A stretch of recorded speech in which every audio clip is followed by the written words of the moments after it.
Hello everyone. इस video में मैं साइंस के 30 इम्पोर्टेंट क्वेश्चंस को डिस्कस करने जा रहा हूं।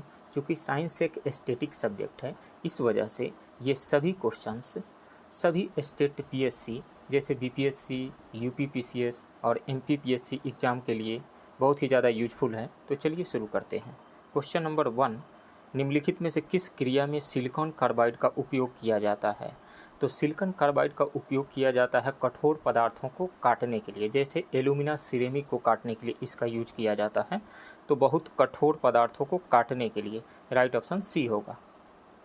नेक्स्ट क्वेश्चन, निम्नलिखित में से कौन सा ऑक्साइड प्रकृति में अम्लीय है? तो देखिए, जितने भी मेटल्स के ऑक्साइड हैं वो प्रकृति में क्षारीय होते हैं, यानी बेसिक नेचर के होते हैं, लेकिन नॉन मेटल्स के ऑक्साइड एसिडिक नेचर के होते हैं। कुछ ऐसे भी मेटल्स हैं जिनके ऑक्साइड एसिडिक और बेसिक दोनों ही नेचर को शो करते हैं, उन्हें एम्फोटेरिक ऑक्साइड्स कहा जाता है।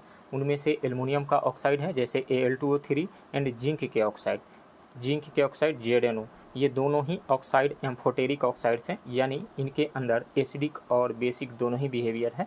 ये दोनों ही बिहेवियर को शो करते हैं, इनके अंदर दोनों ही गुण है। कैल्शियम ऑक्साइड एक मेटल का ऑक्साइड है, यह क्षारीय प्रकृति का है।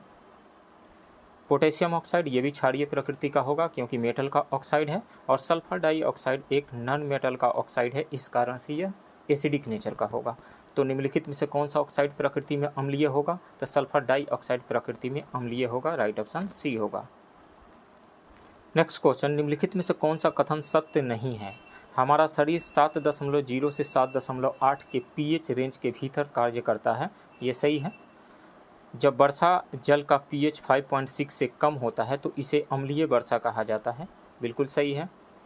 लार की पीएच सामान्य सीमा 6.2 टू 7.6 है। 6.2 से 7.6 तक लार का पीएच होता है, यह भी सही है। तो इनमें से तीनों ही सही है, हमें चूज करना है सही नहीं है। तो उपरोक्त में से कोई नहीं, राइट ऑप्शन डी होगा। नेक्स्ट क्वेश्चन, निम्नलिखित तत्वों में सर्वाधिक विद्युत ऋणात्मक कौन है? तो पूरे पीरियोडिक टेबल के एलिमेंट्स को हम देखें तो सबसे ज़्यादा इलेक्ट्रोनिगेटिविटी होती है फ्लोरीन की, और सबसे ज़्यादा इलेक्ट्रॉन एफिनिटी किसकी होती है? क्लोरीन की होती है। ये दोनों ही इंपॉर्टेंट फैक्ट है, तो इसमें से फ्लोरीन हो जाएगा, right option D. Next question, निम्नलिखित में से किसके कारण नीला लिटमस पेपर लाल हो जाता है?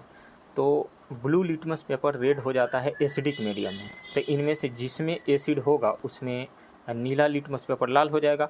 स्नेहा ग्रीस में नहीं होता है। बेकिंग सोडा भी बेसिक नेचर का है, ये नहीं होगा। साबुन इसमें भी नहीं होगा। सिरका में एसिड होता है, एसिटिक एसिड होता है, इस कारण से इसमें लिटमस पेपर का कलर ब्लू टू रेड हो जाएगा, राइट ऑप्शन सी होगा। नेक्स्ट क्वेश्चन, कैल्शियम या मैग्नीशियम सल्फेट के कारण पानी में अस्थायी कठोरता को दूर करने के लिए निम्नलिखित में से किस विधि का उपयोग किया जा सकता है? तो परमानेंट जो हार्डनेस है उसको दूर करने के लिए जियोलाइट का यूज किया जाता है। जियोलाइट है क्या? जियोलाइट है एक hydrated sodium alumino silicate. Hydrated sodium alumino silicate है, जैसे इसका फार्मूला होता है Na2Al2Si2O8। क्या है? Na2Al2Si2O8 इंटू कुछ मॉलिक्यूल्स होते हैं वाटर के, जैसे X ले लीजिए, XH2O, इसलिए हाइड्रेटेड इसका नाम है। क्या नाम है? Hydrated sodium alumino silicate. तो इसमें से जियोलाइट, राइट ऑप्शन सी होगा। नेक्स्ट क्वेश्चन, विकृति का आयामी सूत्र क्या होता है? विकृति का डायमेंशनल फार्मूला क्या होता है? विकृति यानी स्ट्रेन, स्ट्रेन का डायमेंशनल फार्मूला क्या होता है? स्ट्रेन, जैसे लॉन्गिट्यूडनल स्ट्रेन की हम बात करें तो लॉन्गिट्यूडिनल स्ट्रेन होगा change in length by original length, यानी स्ट्रेन इज इक्वल टू हो जाएगा चेंज इन लेंथ, यानी delta L by original length. तो डेल्टा एल का क्या यूनिट होगा? मीटर, और ओरिजिनल लेंथ का मीटर से कट जाएगा मीटर, कोई यूनिट नहीं होगा, कोई डायमेंशन नहीं होगा। तो M0 L0 T0 होगा, right option A. Next question, एक व्यक्ति एक संवेदनशील तराजू पर खड़ा है, यदि वह गहरी सांस अंदर लेता है तो तराजू की रीडिंग पर क्या प्रभाव पड़ेगा? देखिए, कह रहा है कि एक सेंसिटिव तराजू है, संवेदनशील तराजू है, मतलब उसके मास में थोड़ा सा भी चेंजिंग आता है तो तराजू उस चेंज को डिटेक्ट कर लेगा। तो हम जानते हैं weight is equal to mg होता है, mg। अब वो तराजू पे है, सेंसिटिव तराजू पे, तो जी तो कांस्टेंट हो गया, उसका वेट जो है डायरेक्टली प्रोपोर्शनल है मास के। अब यदि वो गहरी सांस लेगा, कुछ तो एयर अंदर जा रहा है, एयर के मॉलिक्यूल का कुछ तो वेट होगा, कुछ तो मास होगा, उसके मास होने की वजह से उस बॉडी इस पर्सन के बॉडी का ओवरऑल मास थोड़ा सा इंक्रीज हो रहा है, थोड़ा सा इंक्रीज होने की वजह से उसका वेट इंक्रीज हो जाएगा, यानी वेट चेंज हो जाएगा। और चूंकि संवेदनशील तराजू है, इस कारण से वो उस चेंज हुए वेट को डिटेक्ट कर लेगा। तो रीडिंग क्या होगी, घटेगी नहीं, रीडिंग बढ़ेगी। राइट ऑप्शन बी होगा। नेक्स्ट क्वेश्चन, गोलाकार दर्पण द्वारा उत्पन्न आवर्धन को अनुपात के रूप में व्यक्त किया जाता है। तो आवर्धन यानी magnification M is equal to होता है height of image HI divided by height of object, या फिर एक और फार्मूला होता है मिरर के लिए -V/U, यानी V क्या है, इमेज डिस्टेंस है, और U क्या है, ऑब्जेक्ट डिस्टेंस है। तो दोनों ही का रेशियो है, height of image by height of object, और इमेज डिस्टेंस और ऑब्जेक्ट डिस्टेंस का रेशियो भी है। तो छवि की ऊंचाई और वस्तु की ऊंचाई का अनुपात है, ये सही है। वस्तु की दूरी, छवि की दूरी और वस्तु की दूरी यानी इमेज डिस्टेंस और ऑब्जेक्ट डिस्टेंस का भी अनुपात है। छवि की ऊंचाई और वस्तु की ऊंचाई, छवि की ऊंचाई और वस्तु की ऊंचाई का अनुपात है, छवि की ऊंचाई और वस्तु की दूरी का अनुपात नहीं है, ये सी नहीं है, यानी इमेज का हाइट और ऑब्जेक्ट के हाइट का ये अनुपात है। तो इसमें से दो सही है, ए और बी, तो उपरोक्त में से एक से अधिक, राइट ऑप्शन डी होगा। नेक्स्ट क्वेश्चन, यदि एक वस्तु का संवेग 3 गुना कर दिया जाए तो उसकी गतिज ऊर्जा कितनी होगी। तो संवेग और गतिज ऊर्जा को रिलेट करने वाला जो हमारे पास फार्मूला आता है, k is equal to p²/2m, या p is equal to √2km होता है, ये फार्मूला आता है यहाँ से। तो अब कह रहा है कि p को 3 टाइम्स कर दिया जाए, 3 गुना कर दिया जाए, तो 3 यहाँ रखेंगे तो 3 का स्क्वायर करेंगे तो कितना आ जाएगा, 9 टाइम्स आएगा। मास तो कांस्टेंट रह रहा है, 3 का स्क्वायर करेंगे तो 9 टाइम्स हो जाएगा, यानी मूल मान का 9 गुना हो जाएगा, 9 टाइम्स हो जाएगा, right option C. Next question, यदि एक साधारण लोलक यानी पेंडुलम की लंबाई बढ़ा दी जाए तो उसका आवर्तकाल पर क्या प्रभाव पड़ेगा। तो ये मान लीजिए कि एक पेंडुलम है, इसका लेंथ L है, तो हम जानते हैं कि time period is equal to होता है 2π√L/G। किन किन चीज़ों पे डिपेंड करता है टाइम पीरियड, एक तो लेंथ पे डिपेंड करता है, दूसरा एक्सेलरेशन ड्यू टू ग्रेविटी पे डिपेंड करता है, और तीसरा किस चीज़ पे डिपेंड करता है, टेम्परेचर पे डिपेंड करता है। क्योंकि टेम्परेचर जब हम बढ़ाते हैं, हीट सप्लाई करते हैं, तो थर्मल एक्सपेंशन हो जाता है। ये जो वायर लटकाया गया है, जिस वायर से लटकाया गया है, उसका थर्मल एक्सपेंशन हो जाएगा, लेंथ बढ़ जाएगा, लेंथ बढ़ जाने से टाइम पीरियड बढ़ जाएगा। तो यही कारण है कि गर्मी के मौसम में टाइम पीरियड बढ़ जाने की वजह से घड़ियाँ स्लो हो जाती है, जिनमें पेंडुलम लगा हुआ होता है, यानी पेंडुलम क्लॉक जो है स्लो हो जाती है गर्मी के मौसम में। तो टाइम पीरियड लेंथ पे डिपेंड करता है। तो यदि एक साधारण लोलक की लंबाई बढ़ा दी जाए तो उसका आवर्तकाल पर क्या प्रभाव पड़ेगा, लेंथ बढ़ाने से आवर्तकाल बढ़ेगा, राइट ऑप्शन ए होगा। नेक्स्ट क्वेश्चन, निम्न में से क्या तरंग की विशेषता नहीं है। तो तरंग दैर्घ्य तरंग की विशेषता है, क्या है, जैसे मान लीजिए कि ये एक वेव है, तो 2 लगातार के श्रृंगों या 2 लगातार के गर्तों के बीच की दूरी को कहा जाता है तरंग दैर्घ्य, यानी वेवलेंथ कहा जाता है, यानी डिस्टेंस बिटवीन 2 कंसेक्यूटिव क्रेस्ट और 2 कंसेक्यूटिव ट्रफ्स को कहा जाता है वेवलेंथ। और आयाम क्या होता है, जैसे ये वेव ट्रेवल कर रहा है तो किसी मीडियम से होकर कहीं जा रहा है, मीडियम से, तो मीडियम के पार्टिकल का अपवर्ड ऊपर जितना मैक्सिमम डिस्प्लेसमेंट होगा या फिर नीचे जितना डिस्प्लेसमेंट होगा मैक्सिमम, यानी पॉजिटिव डायरेक्शन में मैक्सिमम डिस्प्लेसमेंट या फिर नेगेटिव डायरेक्शन में मैक्सिमम डिस्प्लेसमेंट, उसी को कहा जाता है आयाम यानी एम्पलीट्यूड। आवृत्ति क्या होती है, जब ये वेव मीडियम में ट्रेवल कर रहा है तो मीडियम के पार्टिकल ऑसिलेट कर रहे हैं अपने मीन पोजीशन के अराउंड, चाहे वो वेव के प्रोपेगेशन के डायरेक्शन में लॉन्गिट्यूडनल वेव के केस में हो या फिर वेव के प्रोपेगेशन के परपेंडिकुलर डायरेक्शन में ट्रांसवर्स वेव के केस में हो, मीडियम के पार्टिकल ऑसिलेट करते हैं अपने मीन पोजीशन के अराउंड। तो जितने टाइम में एक ऑसिलेशन पूरा करते हैं उसको टाइम पीरियड कहा जाता है, और 1 सेकेंड में जितने नंबर ऑफ ऑसिलेशन कंप्लीट करते हैं मीडियम के पार्टिकल उनको कहा जाता है आवृत्ति यानी फ्रीक्वेंसी, राइट ऑप्शन सी होगा। यहाँ पे ये आवृत्ति हो गया। और ये कह रहा है कि निम्न में से क्या तरंग की विशेषता नहीं है। तो ये तीनों ही तरंग की विशेषता है, तरंग दैर्घ्य, आयाम और आवृत्ति, यानी वेवलेंथ, एम्पलीट्यूड एंड फ्रीक्वेंसी, तीनों ही वेव की विशेषता है, माध्यम नहीं है, राइट ऑप्शन डी होगा। नेक्स्ट क्वेश्चन, निर्वात में गर्म पानी से भरा धातु का कंटेनर कैसे गर्मी खो देता है? तो हीट ट्रांसफ़र के 3 मोड्स होते हैं। 3 मोड्स कौन कौन से? कंडक्शन यानी चालन, कन्वेक्शन और रेडिएशन, संवहन और विकिरण, 3 होते हैं।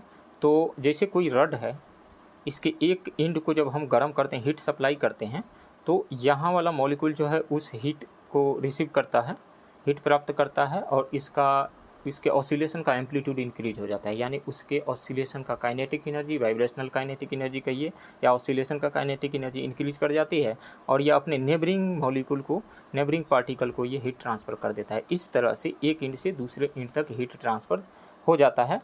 ये कोई भी इसका पार्टिकल अपनी जगह को छोड़ करके एक जगह से दूसरी जगह नहीं जा रहा है। तो इस केस में हीट का जो ट्रांसफ़र हो रहा है वो मीडियम के थ्रू ही हो रहा है, यानी चालन यानी कंडक्शन में मीडियम के थ्रू ही हीट का ट्रांसफ़र हो रहा है, मीडियम चाहिए।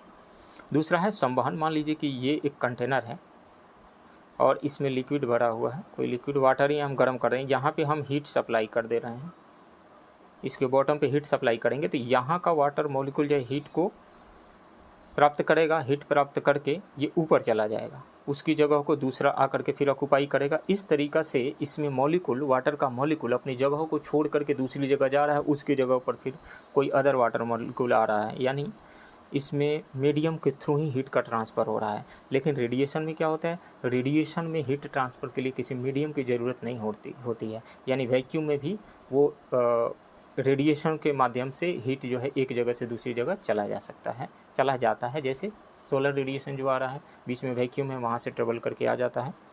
तो विकिरण के थ्रू हीट लॉस हो जाएगा उस कंटेनर से निर्वात में, वैक्यूम में। तो इसमें से राइट ऑप्शन सी होगा।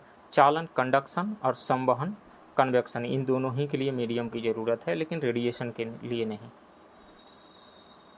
नेक्स्ट क्वेश्चन, इलेक्ट्रिक बल्ब में भरने हेतु निम्नलिखित में से किस गैस का प्रयोग किया जाता है? तो आर्गन और नाइट्रोजन गैस का प्रयोग किया जाता है, argon and nitrogen, right option D होगा। नेक्स्ट क्वेश्चन, किसी परिपथ में विद्युत प्रवाह किसके द्वारा संभव होता है? तो परिपथ में विद्युत प्रवाह इलेक्ट्रॉन के प्रवाह की होने की वजह से होता है। इलेक्ट्रॉन ही एक जगह से दूसरी जगह जाता है और उसी को कहा जाता है इलेक्ट्रिसिटी, इलेक्ट्रिक करंट का फ्लो। तो न्यूट्रॉन की गति की वजह से नहीं होता है, पॉजिट्रॉन की गति की वजह से नहीं होता है, प्रोटॉन की भी गति की वजह से नहीं होता है, इलेक्ट्रॉन की गति की वजह से, राइट ऑप्शन डी होगा यहाँ पे। मेटल्स में जो फ्री इलेक्ट्रॉन होते हैं वहीं इलेक्ट्रिसिटी को कंडक्ट करवाते हैं, वहीं एक जगह से दूसरी जगह फ्लो करके जाते हैं। नेक्स्ट क्वेश्चन, उस रसायन का नाम बताइए जो मूत्र के पीले रंग के लिए उत्तरदायी है। तो मूत्र में जो पीला रंग आता है वो यूरोबिलिन की वजह से आता है, राइट ऑप्शन ए होगा।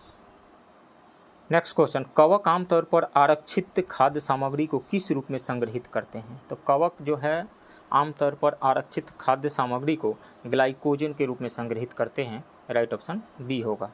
वह पदार्थ जो पौधों की परिपक्व पत्तियों और फलों को गिराने का कारण बनता है। तो देखिए इसमें से ये चारों जो है प्लांट हार्मोन के नाम दिए गए हैं। ऑक्सिन क्या करता है? सेल को ग्रो करवाता है। गिबेरलिन से क्या करता है? ये स्टेम का ग्रोथ करवाता है। और साइटोकाइनिन जो है वो सेल डिवीजन को प्रमोट करता है। मतलब ऑक्सिन जो है सेल को ग्रो करवाता है, गिबेरलिन्स जो है वो स्टेम का ग्रोथ करवाता है और साइटोकाइनिन प्रमोट करता है सेल डिवीजन को। और एब्सिसिक एसिड क्या करता है? एब्सिसिक एसिड जो है ग्रोथ को रोकता है। इस तरीके से हम देखें तो ये तीनों जो है ऑक्सिन, साइटोकाइनिन और गिबेरलिन्स, ये किसी न किसी तरीके से ग्रोथ को करवा रहे हैं, लेकिन एब्सिसिक एसिड जो है ग्रोथ को रोकता है। साथ ही इसी की वजह से पत्तियां जो है पीली हो जाती है और गिरती है। तो पत्तियों को गिराने का काम जो करता है, परिपक्व करा करके पत्तियों को गिराने का काम एब्सिसिक एसिड ही करता है, राइट ऑप्शन डी होगा। नेक्स्ट क्वेश्चन, निम्नलिखित में से जीवों के किस समूह में खाद्य पदार्थ शरीर के बाहर टूटते और अवशोषित होते हैं? तो ऐसा होता है ईस्ट में, खमीर, मशरूम और ब्रेड मोल्ड के केस में। ये तीनों ही जो है डाइजेस्टिव एंजाइम सीक्रेट करते हैं और कॉम्प्लेक्स कंपाउंड को सिंपल कंपाउंड में शरीर से बाहर ही तोड़ देते हैं। तो इसमें से राइट ऑप्शन बी हो जाएगा, खमीर, मशरूम और ब्रेड मोल्ड। नेक्स्ट क्वेश्चन, निम्नलिखित में से कौन एक यौन संचारित रोग नहीं है? तो सूजाक एक यौन संचारित रोग है, सिफिलिस भी यौन संचारित रोग है, एड्स भी यौन संचारित रोग है, लेकिन हेपेटाइटिस यौन संचारित रोग नहीं है। ये लीवर से रिलेटेड बीमारी है, viral infection. Right option hepatitis A, hepatitis B, hepatitis C, इसमें से राइट ऑप्शन सी होगा। नेक्स्ट क्वेश्चन, परासरण नियमन की प्रक्रिया शरीर में जल की उचित मात्रा बनाए रखती है। इस प्रक्रिया हेतु कौन सा अंग उत्तरदायी है? तो शरीर में वाटर को मेंटेन रखना, जल की उचित मात्रा को बनाए रखना ब्रिक यानी किडनी का काम है। इसमें से राइट ऑप्शन डी होगा। नेक्स्ट, निम्नलिखित में से किसकी गूदेदार पत्तियों में भोजन संचित रहता है? तो प्याज और लहसुन के गूदेदार पत्तियों में भोजन संचित रहता है। प्याज और लहसुन दोनों ही हो जाएगा, उपयुक्त में से एक से अधिक, राइट ऑप्शन डी होगा।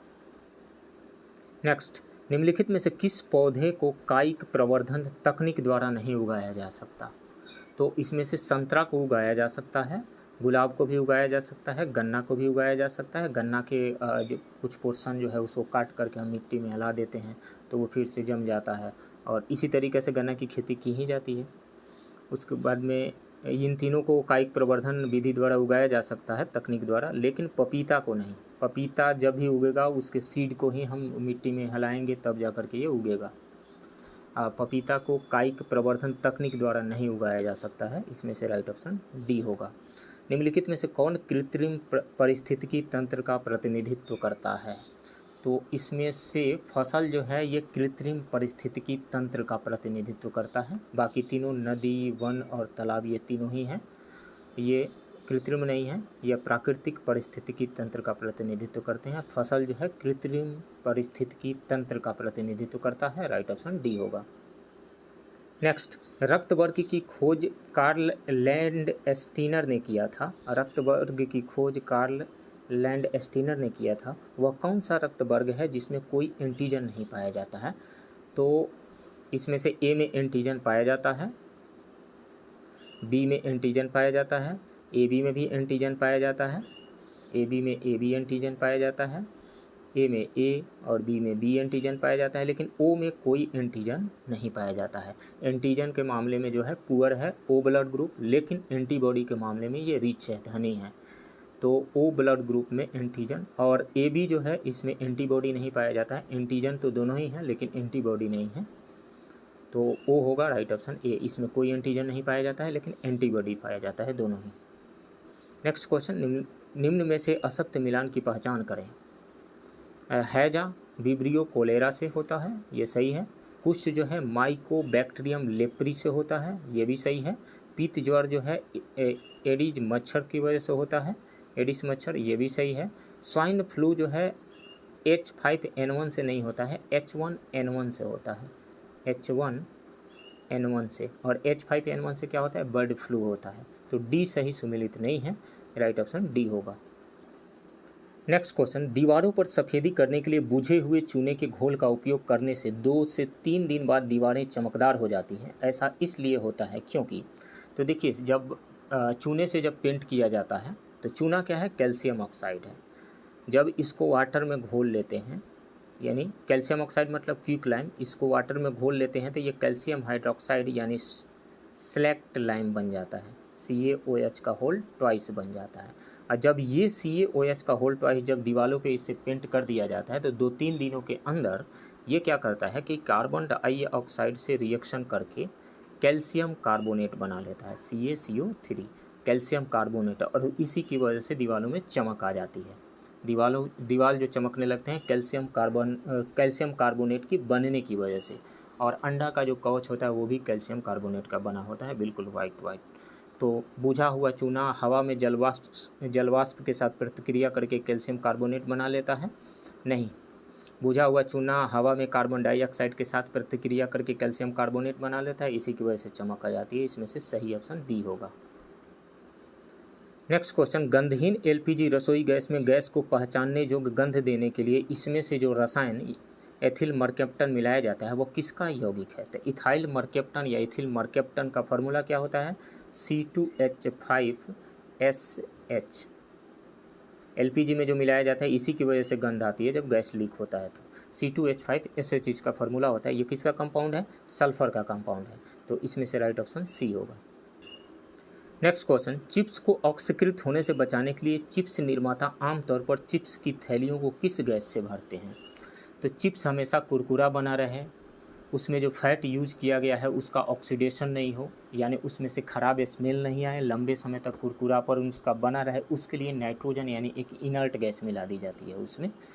तो नाइट्रोजन मिला देने की वजह से ऑक्सीजन से संपर्क टूट जाता है, जिस फैट में तला गया है, जिस तेल में तला गया है उस चिप्स को, तो इसकी वजह से उस फैट का, उस तेल का ऑक्सीडेशन नहीं होता है और लंबे समय तक उसका कुरकुरापन बना रहता है, स्मेल भी अच्छी आती है, खराब स्मेल नहीं आता है।